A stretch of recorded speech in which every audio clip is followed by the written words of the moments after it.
الدويتشلاند تيكت او الدي تيكت. الموضوع دايما بيبقى محور كلام الناس سنه 2023. ايه هي دويتشلاند تيكت اللي هي ب 49 يورو؟ عباره عن ايه؟ بحجزها ازاي؟ ايه هي القطارات اللي مسموح بيها ان انا اركب بيها الدويتشلاند تيكت؟ ولو انا اصلا عندي اشتراك شهري انا اصلا بستخدمه، ازاي احوله للدويتشلاند كارتا؟ اسئله كتير وكتير بتدور في بال الناس عن الموضوع دوت. ان شاء الله في الفيديو النهارده هنتكلم عن حبه معلومات مهمه عن الدويتشلاند كارتا. يلا بينا. اولا هي عباره عن ايه؟ هي عباره عن تيكت شهريه تقدر انك انت تستخدمها اونلاين بس، يعني ما بتبقاش موجوده كفيزيكال كارت، يعني ما بتقدرش تستخدمها او تبقى ورقه في ايدك، لازم تحجزها اونلاين. وهي اشتراك شهري سبسكريبشن، يعني كل شهر بيتجدد. كل شهر في اول الشهر بياخدوا منك فلوس 49 يورو. يعني مثلا انا في شهر 6 بياخدوا مني في اول شهر 6 49 يورو لشهر 6.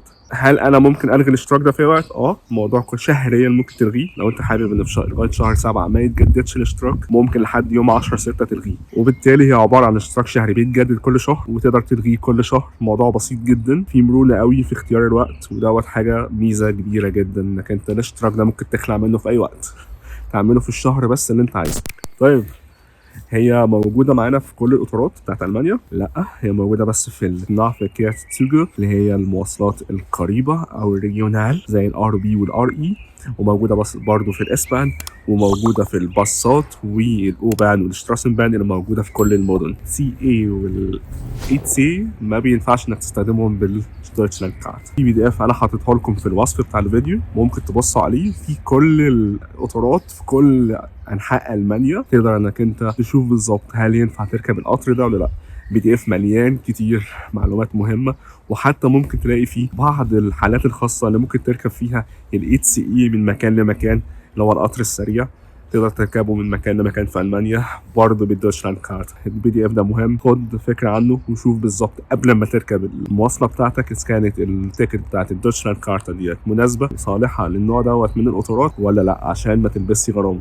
طيب لو انت عندك اشتراك اصلا، يعني انا مثلا عندي اشتراك شهري بدفع كل شهر 60 70 يورو في المدينه اللي انا بدرس فيها او بشتغل فيها. طيب الاشتراك ده انت ممكن تغيره وش طبعا للدويتشلاند كارت. في موقع اسمه ابو بورتال، هسيب لك برضه اللينك بتاعه في الديسكربشن في الوصف، هتقدر من اللينك دوت او الرابط دوت انك تغير الاشتراك بتاعك لاشتراك الدويتشلاند كارت بشويه خطوات بسيطه جدا. وبالتالي تبقى بس عندك علم ان انت لما تبدا يوم مثلا 1/7 الاشتراك بتاع الدويتشلاند كارت، اخر يوم في الاشتراك الشهري بتاعك هو اخر يوم في شهر 6، فتقدر انك انت تستخدم بعد كده في 1/7 الاشتراك بتاع دويتشلاند كارتا. وزي ما احنا قلنا لغايه 10 في الشهر، يعني يوم 10 6 دلوقتي متاح انك تشتري او تحول الدويتشلاند كارتا بحيث تبدا في 1/7، وهيتسحب منك فلوس شهر 7 في اول 10 ايام في 7. بعض الحالات الخاصه بيسحبوا منك الفلوس في نص الشهر، بس دي حالات خاصه مش تبعنا. انا طالب وبدفع سمستر كارت وحابب ان انا احول لدويتشلاند كارتا، هل ده ينفع؟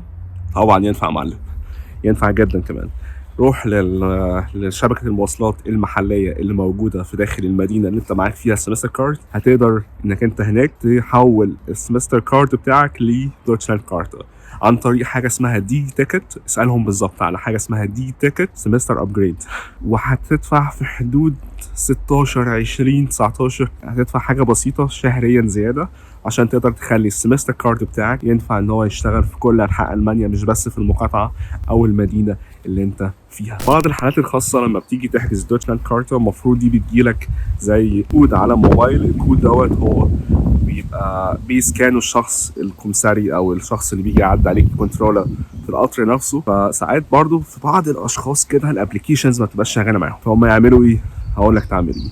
مسموح لحد يوم 30/7 اللي جاي انك انت تاخد تاكيد بدفع الدويتشلاند كارتا، طبعا مكتوب عليه اسمك ومعاك اوزفايس، حاجه تثبت ان انت مين، وصوره موجوده عليه عشان يقدروا يتاكدوا ان انت الشخص الفلاني. يعني انا مثلا مصطفى كاشف، لازم يبقى معايا اوزفايس مكتوب عليه مصطفى كاشف وصوره مصطفى كاشف عشان يتاكدوا ان الشخص ده هو صاحب الدويتشلاند كارتا. وده تعمله في كل الحالات. يعني انا لو معايا دويتشلاند كارتا لازم تاخد اوزفايس معاك. هل في ليميت ان انا استخدم الدويتشلاند كارتا عدد مرات محدده؟ لا، براحتك عيش، ان شاء الله تقعد تلف ال 24 ساعه في القطارات اللي احنا حددناها في الاول. مفيش اي ليميت، عيش يا معلم، هي زي الاشتراك الشهري بالظبط، ما فيهاش اي ليميت. سافر وانجوي واستمتع. في بعض الحالات الناس اللي فوق 70 سنه بيقدروا يحجزوا التذكره ديت عن طريق حاجه اسمها دي تيكت سينيور كارت، بياخدوا حوالي خصم يعني ممكن نقول 20 يورو، بدل 49 بيدفعوا 30.4 يورو. فلو انت تعرف حد فوق 70 سنه ممكن تقول له برضه على المعلومه دي تفيده. حلوه برضه. بنوه تماما ان دي تيكت اونلاين. معناها ايه؟ مفيش فيزيكال كارت، يعني ما تمسكش ورقه في ايدك، دي بتحجزها اونلاين وتبقى تنزلها على الابلكيشن بتاعك في الموبايل، بحيث لما يجي الكنترولر في القطر تبريها له. خلي بالك ان دي تيكت اونلاين ملهاش كارت. بتقدر بقى تحجزها منين؟ ده الجزء اللي جاي من الفيديو. هنشوف اونلاين على موقع دوتش بان لو انت بتستخدم اللابتوب او انت بتستخدم الموبايل، وهنشوف برضو بعض الجهات التانية والاماكن اللي ممكن تحجز فيها دوتشلاند كارتا. كمل الجزء اللي جاي من الفيديو عشان تعرف. يلا بينا يا شباب ناخد فكرة هنحجز ازاي دوت. لو احنا عندنا لابتوب او بي سي نروح الاول على جوجل، حبيبنا جوجل، هنحط هنا دويتش لاند كارتا دي بي اللي هي دويتش بان. هنلاقي اول واحده ديت اللي هي das Deutschland Ticket Deutschland Bahn 49 Euro Ticket. هنضغط عليها هيجيب لنا اهوت هنا معلومات وهنا اسئله، حاجات انا جاوبتها اصلا في اول الفيديو، وهندوس على يتس بوخن. تمام. بعد كده جاب لنا اهوت شويه خطوات واحده واحده. كوندن داتا غايزندر صالونج زي هدفع والبوخن الحجز والفيرتش، ده اخر خطوه خالص. فزي ما احنا شايفين هي دوتشلاند تيكت ب 49 يورو موناتلش، يعني شهريا. بحجزها اهوت من 1/7 الشهر الجاي، واقدر استخدمها في المانيا كلها دوتشلاند فايت. بيبقى في السبايتا كلاسا، يعني ايرست كلاسا ما تنفعش، يعني بس في الدرجه الثانيه دايما في كل المواصلات. ما ينفعش تروح في الحته بتاعه الفيرست كلاس وتقعد فيها. هتقدر تستخدمها في الاس والاوبان والترام والباص في كل مدينه. طبعا انت التيكت دي زي ما احنا قلنا هي اونلاين، فهتبقى هي في الدي بي نافيجيتور. ده عباره عن ابلكيشن على الموبايل المفروض تنزله وتسطبه عشان التيكت تبقى معاك موجوده دايما في الموبايل معاك. تمام. فهي اول حاجه ليها 1/7/2023، وزي ما احنا اتفقنا هي 49 يورو monatlich كل شهر. zu den Kundendaten هندخل اهوت Kundendaten، هنكتب مصطفى ونحن كاشف. الجبورتسداتوم من عيد ميلادك هتعمله هنا في الاشتراصة. هنا العنوان بتاعنا في البي ال ست دي هنكتب فيها الرقم البريدي بتاع المدينة احنا قاعدين فيها، والاورت دوت هانوفر على سبيل المثال، واللاند طبعا دويتشلاند، والايميل بتاعك هتكتبه، والتليفون في اخر حاجة خالص تدوس هنا على غايزندن وتكمل. انا هكتب بقى معلوماتي، محدش يبص محدش يبص. التيكت دي ليك انت بس ولا لحد تاني؟ لو انت الشخص اللي انت المفروض بتحجز هو نفسه الشخص اللي انت عايزه يكون التيكت، خلاص هتكتب ان انا هو صاحب التيكت. لكن انت بتحجز شخص اخر هتكتب بيشتري فور اين اندر بيرسون، فانت هتدوس على الاختيار التاني هنا وهتحط معلومات الشخص التاني.